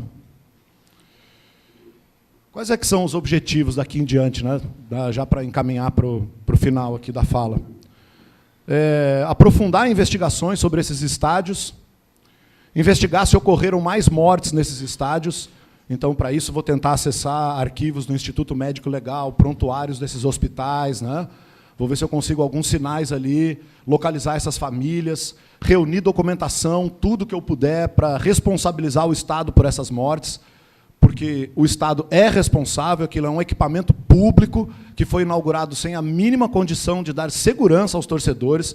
Nós tivemos 4 crianças que morreram, suas famílias perderam essas crianças. Produzir os episódios de podcast para cada um desses estádios para ser usado nas escolas do país, como é a proposta do projeto. Investigar os casos de estádios públicos municipais, que é um mundo, né, e que também tem esses casos, a gente também tem documentação disponível. Então, mais de 50% dos estádios de futebol no Brasil são equipamentos públicos e 90% deles são equipamentos públicos municipais. Então, a gente precisa fazer essas investigações. impulsionar as investigações relacionando o futebol na ditadura, né, continuar fazendo e vindo participar de eventos como esse para estimular vocês a fazerem essas pesquisas. Enfim, né, como diz aqui o evento, lembrar para não esquecer. Lembrar. Por isso eu trouxe o nome dessas pessoas e a idade delas que morreram aqui, para que a gente não esqueça delas. Quem gosta de futebol foram torcedores, poderiam ser nossos filhos. Né? Eu levei o meu filho no estádio criança muitas vezes, e se o governo não consegue dar o mínimo de segurança, cabe a nós aqui lembrar para não esquecer e tentar, né, que demore minha vida inteira, mas que eu junte toda a documentação possível, encontre essas famílias e tente responsabilizar o Estado pelo que eles fizeram. Tá? Eu tenho, desses projetos, né, são 2 publicações, uma delas com o grande companheiro Rafael Fortes, que nos deixou no início desse ano, infelizmente, que é o Brasil Grande Estádios Gigantescos, que eu falo um pouco dos nomes, né, desses estádios, e depois um na revista Tempo e um na revista Acervo também, que fala sobre as possibilidades de investigação desses estádios no arquivo do CIAN, e aí eu falo sobre estádios municipais, cito alguns estádios municipais ali, em Missão Velha, no Espírito Santo, e alguns outros estádios, né? E aí, cara, quem quiser entrar em contato, quem quiser participar, quem quiser falar comigo para a gente entrar nessa empreitada aí, está aí meu e-mail, joão.m.santos@ufsm.br. Obrigado aí, pessoal.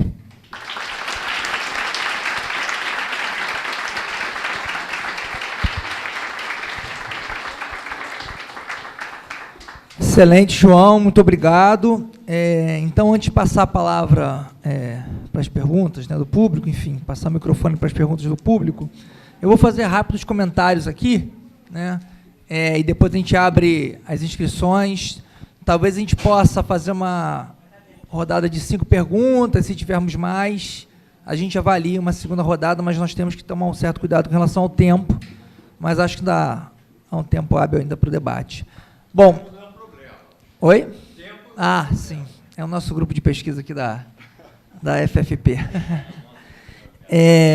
Bom, não, para a Lívia, é engraçado, assim, eu vou dar um relato pessoal, assim, né? Eu sou nascido e criado nas cercanias do Caio Martins, né? Meus avós moravam na rua do lado, na rua Paulo César. Então, enfim, frequentei muito o Caio Martins. A primeira vez que eu fui no estádio de futebol foi, eu acho que em 1993, um jogo entre Flamengo e Santos, acho que pelo Rio São Paulo. Eu me lembro bem de meu pai me pegando no colo e saindo correndo, porque rolou uma pancadaria, porque o estádio, enfim, precário também, com pouca estrutura, enfim. Eu me lembro bem dessa, está muito na minha memória. O Flamengo ganhou de 3-0, o Zico e tal, mas eu me lembro muito mais dessa situação do que do jogo em si, né? Mas, enfim, eram outros tempos. Em 1995, o Botafogo, Gelson, campeão brasileiro, e eu entrava lá para ver o treino, né? Estava lá o Túlio Gonçalves, o Wagner, e atrás do estádio tinha um campinho que a gente ficava jogando bola ali, assim, imaginável hoje, uma situação como essa, que nem jornalista consegue entrar em CT, a gente treinando ali. Enfim, eu tenho uma relação muito próxima com o Caio Martins, Lívia, e meus avós moravam ali muito perto, e aí a questão da memória, que eu acho que é muito interessante. Eu me lembro dele falando que o Caio Martins, ele quando, enfim, né, jovem e tal, meu avô é português, enfim, veio muito jovem aqui para o Brasil, e ele dizia que no Caio Martins tinha corrida de cachorro. Depois ele mencionava muito a questão do circo, né, do incêndio do circo, que os corpos foram levados para lá e tudo mais, mas ele nunca me falou nada, absolutamente nada, sobre a questão da ditadura, né? Então, assim, tem meio que também um silenciamento, alguma coisa nesse sentido, né? Enfim, né, e acho que é uma questão importante, né, da Comissão Nacional, das comissões estaduais, né, é a importância de colocação de placa nesses locais, né, a importância de ter lá pelo menos alguma menção a isso. No caso do Chile, né, enfim, só para o Estádio Nacional, eu quando estive lá, eu fiz a visita ao estádio, né, e é isso, quando ela olhou para mim, vocês são brasileiros, ela falou assim, não, aqui a gente vai falar de futebol, o Brasil ganhou a Copa de 62, não, aqui é uma discussão sobre memória, sobre ditadura. Não, nós somos historiadores, enfim, nós queremos, era um evento lá sobre ditadura em Santiago, e é incrível, assim, a visita lá, né, a preocupação, tem uma parte do estádio até hoje preservada, né, um povo sem memória, um povo sem futuro, é impressionante, né? O Caio Martins não tem absolutamente nada, né? Eu acho que é muito importante esse trabalho seu de pesquisa para resgatar isso, né? E quem sabe, pelo menos, né, a gente conseguir colocar uma placa lá, alguma referência a isso, né? Enfim. E o João, assim, só para comentar uma questão, enfim, eu tenho várias coisas aqui, mas eu acho que tem uma dimensão importante nessa discussão das mortes, né? Dos frequentadores do estádio, enfim, né? Mas também a gente tem que pensar na dimensão de um dos grupos mais afetados, né? Em termos de violação de direitos durante a ditadura, que foi a classe trabalhadora, né? E aí, João, não sei se você também está pesquisando, pretende avançar um pouco mais na questão dos acidentes de trabalho durante a construção desses estádios. Nós vimos isso muito na Copa do Catar, né? Como isso foi uma questão muito grande, né? E aí, pensando na questão da superexploração do trabalho, nas péssimas condições laborais, a gente tem uma pesquisa coletiva sobre a Itaipu, né, e as violações de direitos cometidos durante a construção da hidrelétrica de Itaipu, e uma das questões centrais são os acidentes de trabalho, né? O Brasil, durante a ditadura, se tornou campeão mundial de acidentes de trabalho, né? Então, enfim, além dos mortos, né, das vítimas da péssima qualidade de construção das obras desses estádios, também pensar na questão dos trabalhadores que construíram essas obras, enfim, é só uma questão. Bom, vamos então abrir uma rodada de perguntas para a gente poder... Calma aí, peraí. Eu imaginava que ia ter muitas perguntas. Valéria, né, levantou primeiro. Não, é o Carlos, claro, Carlos, Gelson, Miguel, enfim, eu acho que Daniel, Gustavo, calma aí. Acho que melhor a gente fazer, senão vai ficar também muitas questões também, para vocês preferem. A gente pode fazer um... Tá. Então vou botar aqui Daniel, Gustavo. Mais alguém, gente? Mais alguém? Maria Joana. Tá. Vamos lá, então. Vou passar aqui a palavra para a Valéria. Arthur, você pode...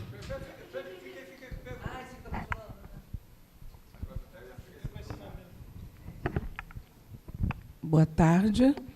Sou Valéria de Oliveira, doutoranda aqui do PPHS. Originariamente sou oriunda de Bangu e atualmente sou do Maracanã, né?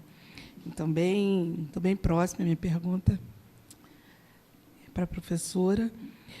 Algo que me chamou a atenção numa de suas transparências, que você colocou ali alguns estádios, botou o bairro e botou o ano, se não me falar a memória, 41, 71, não sei. Mas você colocou ali Bangu. Seria o de Guilherme da Silveira? Antigamente ali era cercania de Bangu? Essa é a dúvida. Terminei. Era essa.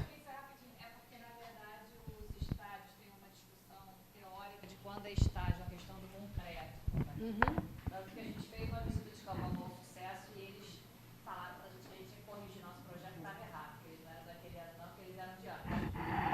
Porque não era plantada de madeira, então a gente tinha colocado por isso. Agora foi. Então, por isso, entendeu? Mas é isso mesmo, do Bangu. É o de Guilherme da Silveira. Tá? Não, é porque ali é meio faixa de Gaza, né? Bangu, Guilherme da Silveira e Padre Miguel. Né? Então tá, obrigada. Eu queria perguntar à professora Carlos, aqui, estudante da UERJ-FFP, essa prisão no Caio Martins, a responsabilidade era de quem? Porque a gente vê muito ditadura militar, mas quem efetivamente matava, prendia e, muitas vezes, a responsabilidade era da Polícia Civil e Militar, da Polícia Militar, né? Então, a responsabilidade do estádio, nesse período de encarceramento, era diretamente ligada ao DOI-CODE, alguma organização das Forças Armadas ou da Secretaria de Segurança. E, para o professor, essas vítimas desses acidentes, dessas situações, não poderiam estar no relatório da Comissão da Verdade?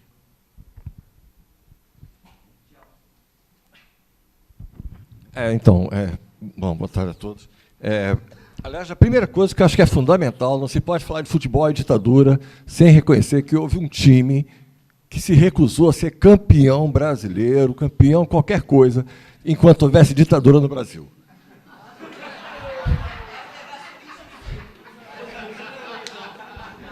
Então, somente quando teve a Constituição de 88, tivemos democracia, o Botafogo, agora sim eu posso ser campeão. Bom, brincadeira à parte... Brincadeira à parte, me causou estranheza, peço desculpa não ter acompanhado o início da sua apresentação, porque eu até procurei aqui, mas não consegui localizar na pressa.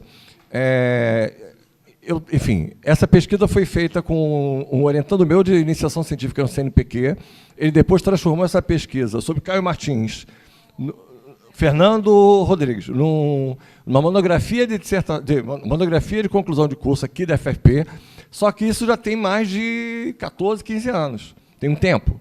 E aí eu procurei, realmente não tem, devo ter, eu tenho ela impressa com certeza, mas pode ser que eu tenha algum HD, mas impressa eu tenho, então se você me lembrar depois, eu te passo. E esses dados, assim como os outros, eu estou concluindo porque eu tenho uma pesquisa sobre a história das prisões do Rio de Janeiro, que eu faço desde 2009, é uma longa, porque na verdade é uma pesquisa que vem desde 1834, a ideia é concluir a corte cronológica até 2010, não dá para entrar agora, mas tem umas razões para poder estar fechando ali, senão a gente nunca termina.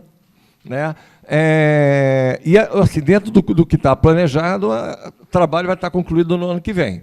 Mas já tem muita coisa feita, e eu estranhei quando eu vi esses números, porque, de fato, a gente tem a Comissão de Verdade de Niterói registrou 300 e poucos, né? E a gente já ouviu falar militantes, 1.000 e tantos, 1.800, 1.500. O que eu lembro que o Fernando localizou, e eu acho que foi a partir de arquivos do próprio DOPS, e é o que você falou, eles eram presos, capturados, a grande parte era acusada de ser comunista, subversivo, tinha ligação, de fato, com o Sindicato de Metalúrgicos aqui de Niterói e São Gonçalo, e tinha uma relação, no mínimo, de algum tipo de militância política naquele período. E foi entre abril e agosto. Eu acho que você chegou a colocar entre junho. O que ele identificou foi o funcionamento entre abril e agosto. Por isso que tem, talvez, essa divergência também de número. E esses dados, a gente tentou ser conservador, porque assim, não dá para ficar com relatos. Então, ele foi a correr atrás dessa documentação. Existiam, parece que, documentos do próprio Sindicato de Metalúrgico, mas, quando ele foi tentar localizar, não conseguiu mais. E aí a gente acabou ficando só com esses dados. E aí o que eu queria te perguntar, e aí vai para o futebol e vai para o João também, que assim, a gente percebe claramente que o futebol, e a gente tem até aquela assim, futebol é o ópio do povo. Não é só isso, né? É o grande negócio também. A construção dos estádios, ela vai estar passando os interesses, né, de empreiteiras, os interesses políticos locais, os interesses de popularidade e de legitimação, né, política também da ditadura. Então, porque isso aparece lá atrás com Vargas, né, quando você começa a ter no projeto de uma construção de uma identidade nacional, em que futebol e samba são parte desses pilares de construção dessa identidade nacional.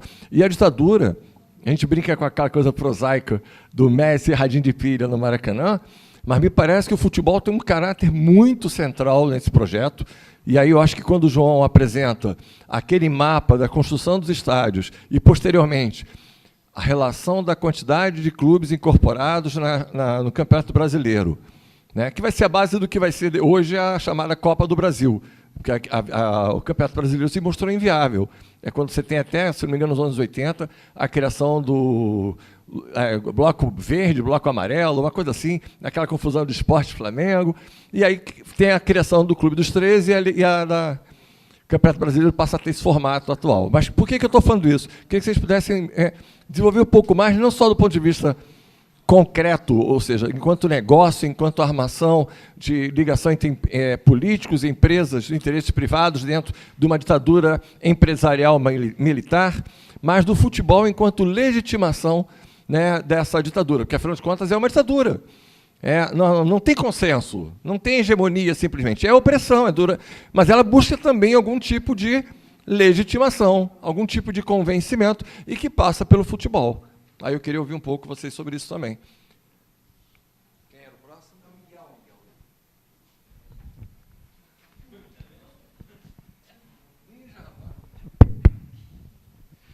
Boa tarde a todos, boa tarde à mesa. Sou o Miguel, aluno de História daqui da casa. E minha pergunta para o professor Malaya alguns dos estádios que o senhor apresentou aí foram inaugurados na década de 70, né? E eu queria saber se essas inaugurações apressadas têm a ver também com o milagre econômico que o Brasil está passando nesse período.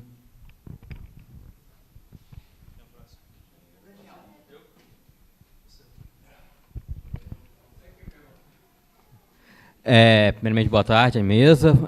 Minha pergunta é para o professor João.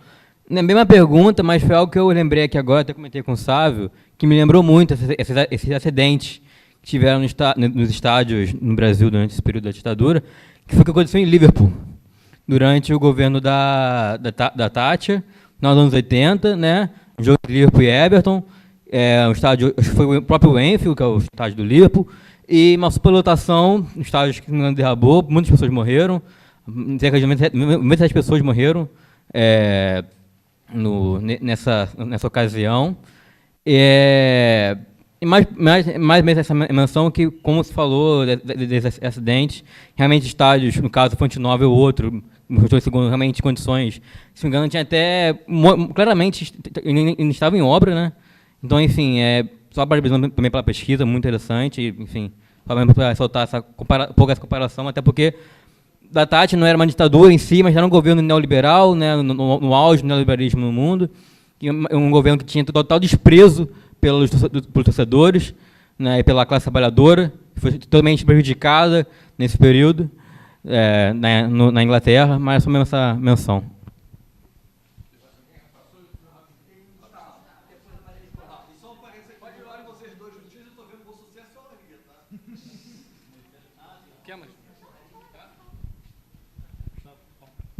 Bom, eu sou o professor Gustavo aqui do DCH, professor de antropologia, sou, enfim, frequentador do Maracanã desde que nasci, né? Que era de concreto, agora virou ex-Maracanã, né? Nem consigo entrar lá, mas enfim, isso é outro papo. Bom, para o João, né? Achei muito interessante a sua pesquisa e fiquei pensando, né, nesse boom de construção dos estádios, o aumento dos participantes. Mas aí, enfim, na figura, vamos dizer, nefasta e de protagonista do João Avelange nisso tudo, né? Porque é como se fosse uma expertise que esses caras adquiriram, e aí o Brasil foi vanguarda para o mundo, porque esse cara vai parar na FIFA, né? É o construtor de estádios do mundo, né? Quer dizer, com todo esse tipo de lavagem de dinheiro, todos esses horrores, claro, em situações distintas, não eram ditaduras, algumas eram ditaduras, outras não, enfim. Se a gente for mapear aí as Copas, não dá para dizer, nem saberia dizer quais eram, quais não eram, mas, enfim, a relação com as federações, né? Que a gente vai assim do grande para o pequeno, né? E até hoje, como é que essas federações têm esse poder político, e, enfim, imagino que na época, não sei se eram dirigentes biônicos, né? De militares, enfim, mas é muito interessante, né? Quer dizer, essa tecnologia, né, de poder, né, que esses caras montaram via futebol, e que vai dar tão certo nesse sentido nefasto aqui que eu estou chamando a atenção, que esse cara vai parar na FIFA, né? Quer dizer, e depois o Ricardo Teixeira, quer dizer, o Brasil aí é vanguarda mesmo, o país do futebol, de dirigentes, né, que criaram a Copa do Mundo como ela é hoje, como negócio, né? Esses caras têm uma importância muito grande nisso, né? Para o bem e para o mal, enfim, né? Mas nesse sentido, né, me chamou a atenção mais um comentário, quer dizer, eu vi vocês também dos dados das federações, que achei assim fascinante, né? Essa relação da ditadura com o pequeno, né? Que é o cara da federação, os municípios, né? Enfim, e é isso. Obrigado. Boa tarde a todos. Eu sou Maria, estudante de História daqui também. E a minha pergunta é para a Lívia. Eu queria saber se você tem conhecimento, ou se você enxerga mesmo como opinião pessoal, alguma movimentação do governo de Niterói hoje para que o Caio Martins ele seja transformado, né, para eles darem nome às coisas, para que seja transformado em um local de memória e que essa história seja reescrita agora com a população tendo conhecimento do que foi o espaço do Caio Martins. Porque, assim, falando de maneira um pouco pessoal, eu tenho familiares e amigos que moram muito próximos ao Caio Martins, na Domingos de Sá e na Gavião Peixoto, e eu tenho certeza que eles não têm noção do que aconteceu. Inclusive, quando começou a palestra, eu mandei a foto para o meu namorado do que estava escrito, e ele estudou no Centrinho, que é muito próximo ao Caio Martins. E ele falou, eu não tinha a menor ideia que isso tinha acontecido, meus professores de história nunca comentaram, e era algo muito próximo. E a população de Niterói, ela é bem mais desinibida e eu acredito que mais progressista em relação à população de São Gonçalo, politicamente falando. Tanto que Niterói foi o único lugar, né, que o Bolsonaro não teve a vitória no primeiro e no segundo turno da última eleição. E ainda assim eu vejo que eles não têm esse conhecimento, né? Essa memória ela não é algo debatida. Então eu queria saber se o governo de Niterói, né, se a gestão de Niterói hoje tem esse interesse ou tem alguma movimentação para que o Caio Martins tenha, né, essa memória revivida e que a população tenha ciência disso.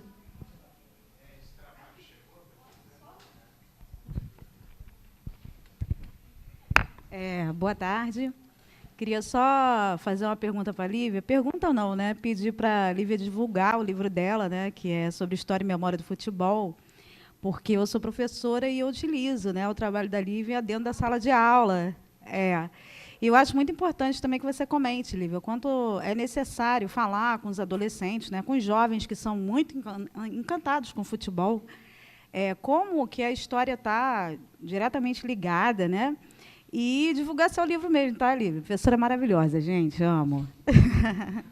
Vamos lá. Eu até peguei de volta, vamos em ordem, né? Carlos, eu peguei... para a Valéria, já respondi, né, Valéria? Então, Carlos, eu peguei aqui de volta para a gente poder discutir um pouco, porque eu acho que a sua pergunta, eu acabei passando correndo, né? Ela é muito interessante no sentido de que, de novo, o que a gente consegue trazer de questões a partir do estudo do Caio Martins, também dos relatórios, né, que eu acho que são coisas conectadas. No caso, era o DOPS o responsável. Mas aí é interessante a gente ver aqui, por exemplo, a procedência desses presos, porque aí a gente vê uma conexão entre essas responsabilidades, digamos assim. O Centro de Armamento da Marinha, o DOPS da Guanabara, o DOPS do Rio de Janeiro, ou seja, todos eles enviaram presos para o mesmo lugar. Então, isso é um trabalho da comissão, né, de mostrar, digamos assim, é um debate, tem até um pouco a ver com o que a Dayana falou agora no final, que é uma forma, por exemplo, de discutir isso com alunos até. Né? Como é que você discute isso? Olha, essas pessoas que estavam presas ali, elas têm várias origens, né, de lugares de repressão. Não podemos falar, por exemplo, que foi um órgão de repressão que levou. Você tem uma conexão entre esses órgãos de repressão. E eu acho que isso muitas vezes não aparece, né? E aí eu vou fazer uma observação aqui meio aleatória, mas que isso foi uma coisa que eu aprendi muito durante o meu mestrado e o meu doutorado, que é a partir da pesquisa comparada com o caso da Argentina, que foi o que eu estudei, né? Que no caso da Argentina, por exemplo, você tinha um racha muito grande entre as Forças Armadas, tanto que eles se matavam entre eles, isso já foi comprovado, né? A Marinha, principalmente a Marinha e o Exército, né? A Aeronáutica ficava ali meio no meio. E eu acho importante a gente perceber essas relações aqui, né? Porque se você perguntar em sala de aula ou em algum lugar que não seja um âmbito acadêmico, digamos assim, de pesquisa, a maioria associa a ditadura a Exército.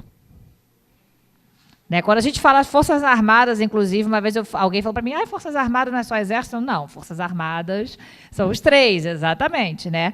E a gente está falando aqui, por exemplo, da Marinha.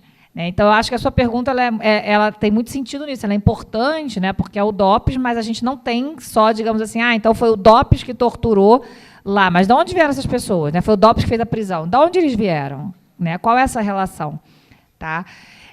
Gerson, eu já anotei aqui, eu preciso do seu e-mail para você me passar tudo isso, né? Mas acho também os seus primeiros comentários, né, em relação às datas são interessantes, primeiro porque eu acho que eles reforçam essa questão de por que esses trabalhos não foram divulgados nesses 10 anos. Né? Ou, pelo menos, essa impressão do Caio Martins. Porque eu acho que o trabalho da comissão ele circulou, pelo menos dentro da academia. Né? Eu lembro que, em 2016, quando foi consolidado o golpe da Dilma, eu e outros colegas, todo mundo saiu baixando tudo, desesperado, com medo de sair tudo do ar. Né? Foi uma coisa assim, não saiu nunca do ar, tá lá, mas assim, fica todo mundo, né? É um medo, a gente não sabia o que ia acontecer. Mas vários alunos meus já estudaram isso. A gente tem vários especialistas, né? Eu trabalho com vários no meu departamento e tudo. Mas essa visão dessa conexão, digamos, eu acho que ela ainda não se divulga tanto, né? Como espaço, como lugar de memória e espaço de memória. Então, eu agradeço muito, porque vai ser fundamental para a pesquisa. Agora, né, a questão da outra pergunta, que aí ela é bem mais complexa, né? Mas eu tenho no meu trabalho de doutorado, que eu acho também importante falar, né? Ele já tem 11 anos, como eu falei no início, então eu mesmo já tenho várias críticas ao meu trabalho, e acho que muitas coisas apareceram após o meu trabalho que servem como críticas construtivas para ele. Mas eu tenho uma tendência a imaginar... Primeiro de tudo, por que eu fui estudar a Copa de 70? Né? Eu fui estudar a Copa de 70 porque eu não me sentia uma alienada. E eu não entendia porque todo mundo dizia que o futebol era o ópio do povo. Eu frequentava o Maracanã desde criança, eu sempre gostei de futebol, tudo, e por que eu não podia estudar futebol? Por que eu era uma alienada? Né? Então, foi uma questão que apareceu para mim ali, que eu acho que é de um outro momento das pesquisas, que é quando a gente começa a olhar, por exemplo, começam a vir muitos estudos sobre as direitas também, né, na ditadura e tudo mais.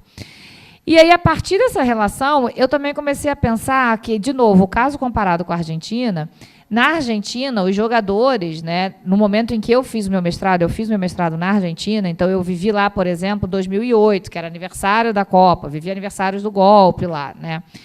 Os jogadores eram tidos, inclusive esse termo era usado na imprensa, muitas vezes, como colaboracionistas, que é um termo que, na historiografia, está muito ligado à Segunda Guerra Mundial, né? Ao nazifascismo. E eles falavam, poxa, eles davam depoimentos, eu só queria trazer uma alegria para o meu povo, por que a gente é colocado assim? E aí eu vi os jogadores da Copa de 70 totalmente, digamos assim, excluídos dessa discussão. Ninguém chegava para um jogador da Copa de 70 e dizia que ele ajudou a ditadura. Né? Então, essa questão para mim foi interessante, eu parti daí para pensar. E uma das coisas que eu entendi no meu trabalho, de novo, né, eu trabalhei seleção, acho que isso é importante, até o trabalho do Malaya é um trabalho mais sobre clubes, né, digamos assim, apesar dele falar da Copa de 72, centenário e tudo, mas eu trabalhei com uma questão mais da seleção. E uma coisa que, para mim, marca muito é que eu entendo que 1970 e a vitória da Copa de 1970, ela, mais do que um fim, digamos, era o projeto ganhar a Copa, eu vejo ela muito como um início de um projeto da ditadura de ver, aqui a gente tem algo que exatamente isso, não é um consenso, porque quando a gente fala em renovação de consenso, eu uso muito esse termo na minha tese até, que era o tema da época também, falar em consenso. Mas não no sentido de que as pessoas apoiavam a ditadura por causa disso, mas eram momentos, por exemplo, em que você tem pessoas na rua, que você tem manifestações que são associadas a uma ideia cívica. E isso é muito interessante. Quando eu fiz a entrevista com o Juca Kfouri, lá em 2012, eu acho, o Juca Kfouri falou assim para mim, você viu aquele filme, O Ano que Meus Pais Saíram de Férias? Não sei se vocês aqui já viram, é muito legal. E ele dizia assim para mim, era exatamente aquilo. A gente começava todo mundo torcendo para a Tchecoslováquia, na hora que fazia gol a gente comemorava. Então, tinha um debate, inclusive, entre militantes e tudo.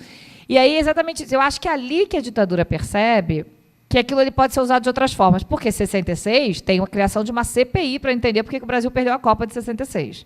Né? Não é que não interessava, porque, claro, né, gente, o Brasil ganha 58, ganha 62, na vez da ditadura o Brasil perde.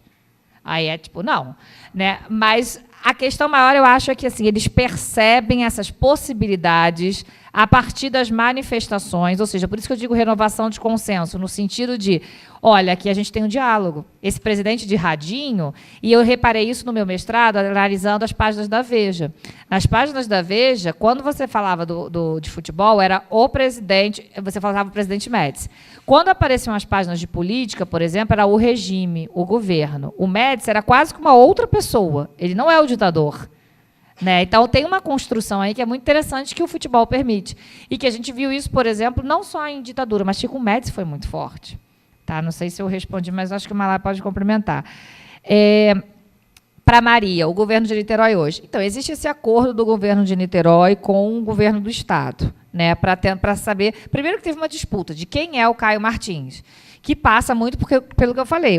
A concessão ao Botafogo, né? A construção do Caio Martins é feita pela capital do Estado. Quando cai, deixa de ser capital do Estado, aí depois vai para o Botafogo, então tem toda uma discussão de quem é isso, né? De quem é dono dos prédios públicos, dos espaços públicos de Niterói. É o Estado ou é o município?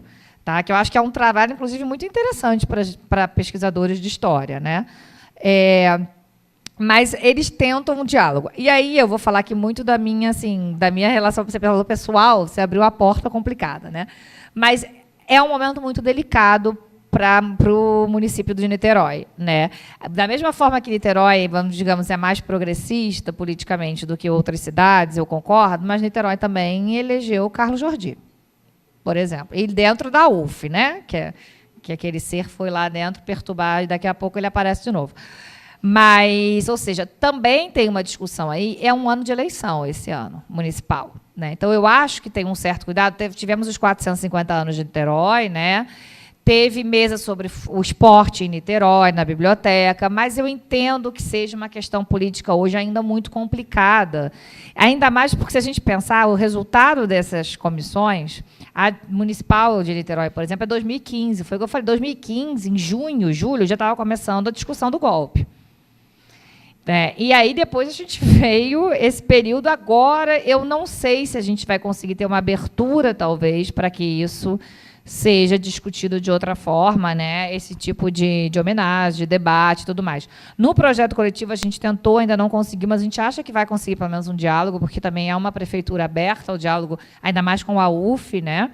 Mas eu entendo a reticência, digamos assim, porque é um ato, da mesma forma que o trabalho do Malaya, ele coloca aqui de uma forma muito bonita até, né, que é uma manifestação política como pesquisador do que ele está fazendo, é uma manifestação política como pesquisador pedir uma placa. Entendeu? E aí a gente entra num debate que para a UF também tem sido muito complicado, de ataques de extrema-direita, né? Ou seja, a gente está ainda vendo, mas a gente adoraria que pudesse ser feita. Mas são brigas que a gente tem que ver se politicamente elas vão ser compradas nesse momento. Esse é meu ponto. E, finalmente, Dayana falou do futebol na sala de aula. É um livro, gente, que ele está disponível de graça no site da EDUF, o PDF, tá? Que eu fiz com a minha querida amiga, colega e companheira de pesquisa, Rosana da Câmara Teixeira, exatamente por uma questão que foi... Começou ali em 2016, 2018, principalmente. Eu sou professora de Brasil República, na UF. Eu e meus colegas, a gente falando como que os nossos alunos, que serão futuros professores, ou já são professores, vão falar de ditadura em sala de aula, nesse contexto que a gente está vivendo. E aí eu lembro que eu falava, gente, futebol é uma excelente forma de você falar de diversos assuntos. Todas as pautas aí da escola sem partido que ela critica, a gente meio que consegue puxar através do futebol. E quem já foi aqui professor de colégio, né, sabe, principalmente com o adolescente, que o adolescente ele só quer ser contra você. Muitas vezes ele nem sabe o que ele é do contra. Mas se você consegue, de certa forma, abrir uma conexão, eu acho que isso já ajuda muito. Então, assim, convido vocês a baixarem. A gente negociou com a EDUF, que se esgotasse, a gente faria o e-book. O e-book está lá. Espero que continue sendo usado. Bom, vamos lá. Primeiro, obrigado aí pelas perguntas. Rafael, sim, tem tanta coisa que eu queria falar nessa apresentação aqui, mas não dá tempo, né? Uma das coisas que eu estou perseguindo é justamente nessa pesquisa.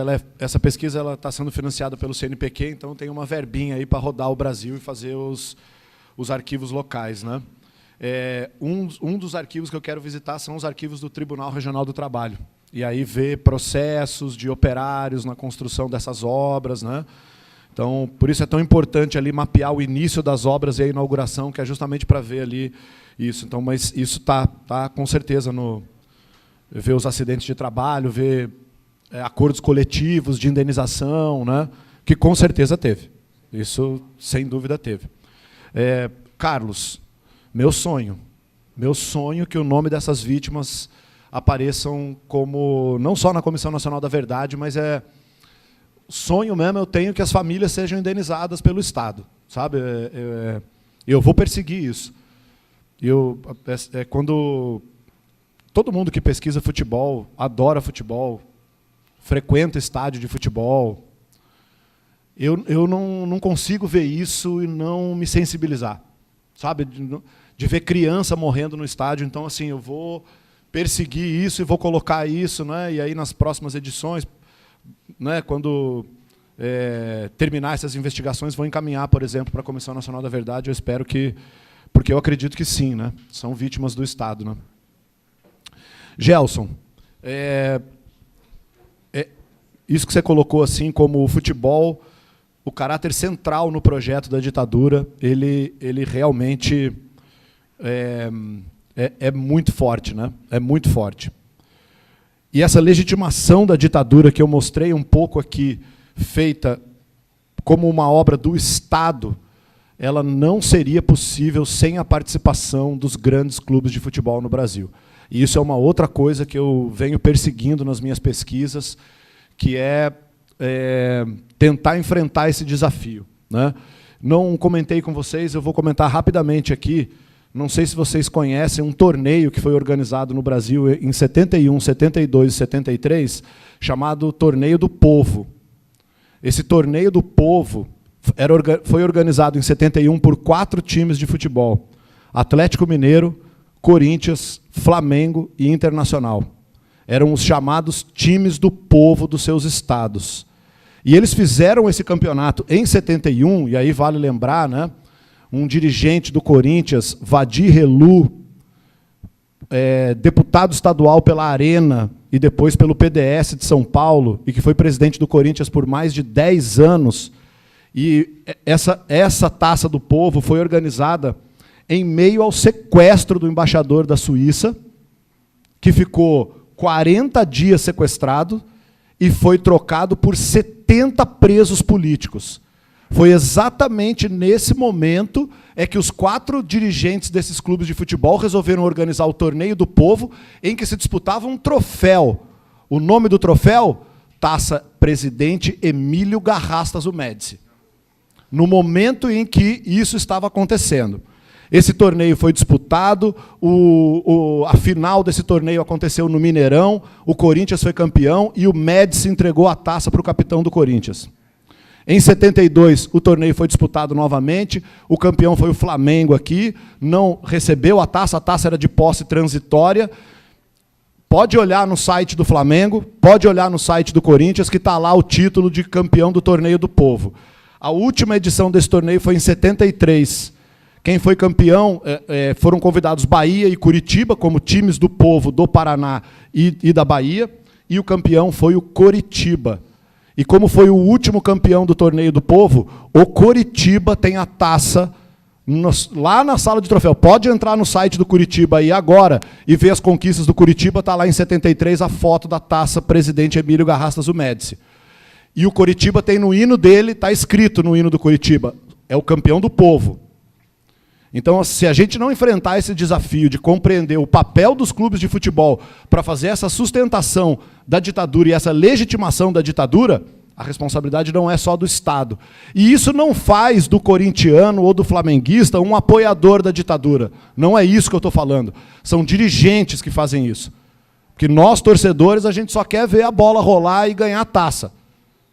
E aí, no meio dessa questão toda, o Corinthians ser campeão, a torcida comemorar, cabe a nós hoje, historiadores e historiadoras, recuperar essa memória e responsabilizar essas pessoas, né? A pergunta do Miguel, né? Miguel, com certeza, ali, Plano Nacional de Desenvolvimento, Plano de Integração Nacional, esse milagre econômico, construção da Transamazônica, centenas de prédios sendo inaugurados, esses estádios fazem parte disso, desse discurso de um Brasil grande, um Brasil que cresce, um Brasil que gera emprego, né? Então, com certeza, tem tudo a ver com essa ideia de milagre econômico. O Daniel falou aí dessas questões do Anfield, né? É isso, né, Daniel? A gente que é torcedor não sabe se vai no estádio, vai tomar uma facada, porque o poder público não nos garante segurança, né? Nessa época, quem aqui é da minha geração e frequentou estádio de futebol deve lembrar dos fossos. Quantas pessoas caíram em fossos, se quebraram, né? O professor Gustavo, é interessante. Olívia, me ajuda, como é que é o nome daquele... Não, do livro, cara, do menino sobre João Avelange. Isso, do Pulamarque, né, que escreveu, e ele analisa bem essa questão do João Avelange, essa relação. E aí tem uma questão interessante, né? Porque quando o João Avelange sai para ir para a FIFA, quem assume a CBD é um almirante da Marinha, o almirante Heleno Nunes. Secretário no governo que tomou o golpe em Niterói, da questão do Caio Martins, para vocês verem a circulação das pessoas. E foi o Heleno Nunes que transformou o brasileiro nesse balcão de negócios aí. Foi a partir do momento que ele entrou que explodiu ali o Campeonato Brasileiro. E uma das questões interessantes a ser estudadas também é a alocação de militares nas federações estaduais. Tem alguns casos, consegui localizar alguns, acho que a Federação do Ceará, mas não fui muito atrás, né? Mas é algo a ser estudado também. Só fazer um comentário, acho que foi a Maria que falou do Caio Martins e tal. Uma das coisas que eu analiso ali naquele artigo que eu falo sobre os nomes dos estádios, né, e que até hoje... Gente, o estádio Alberto Silva, o Albertão, em Teresina, onde morreram 5 pessoas, continua chamando Albertão. Continua sendo o estádio Alberto Silva. Eu não sei se vocês sabem, mas o estádio em Maceió, ele chama Rei Pelé. Já houve na Assembleia Legislativa, os deputados já votaram a mudança do nome do estádio para Rainha Marta. E o governador engavetou o projeto e não muda o nome do estádio. A gente continua indo. Esse final de semana teve jogo do Flamengo no Serra Dourada. Se você olhar o jogo, só falam que o Serra Dourada é um estádio lindo, maravilhoso. Ninguém fala que a obra do Serra Dourada foi superfaturada em 400% no governo Leonino Caiado. Essa documentação foi produzida pelo governo, Comissão Geral de Investigação. Está lá, é só digitar Estádio Serra Dourada lá no CIAN, que você vai ter acesso a essa documentação, né? Então, mudar esses nomes, colocar uma placa, colocar o nome dessas vítimas na Comissão Nacional da Verdade é uma luta política. E nem eu, nem a Lívia, a gente não vai sossegar porque a gente resolveu militar nessa área. E acho que a gente conseguiu hoje fazer aqui, porque estamos até agora aqui, a arquibancada segue lotada, conseguimos sensibilizar alguns de vocês para que o assunto é muito sério. Não é uma brincadeira, a gente não está aqui só estudando futebol. Lógico que a gente gosta de futebol, mas a gente fica... É isso que a Lívia falou, não é o ópio do povo, cara. E a gente tem essa obrigação de fazer, e vocês que vão ser professores, vão ser professoras, têm a obrigação de levar isso para a sala de aula e usar esse gatilho que é o futebol para tratar esses temas tão delicados e tão complexos que a gente tem. Tá bom?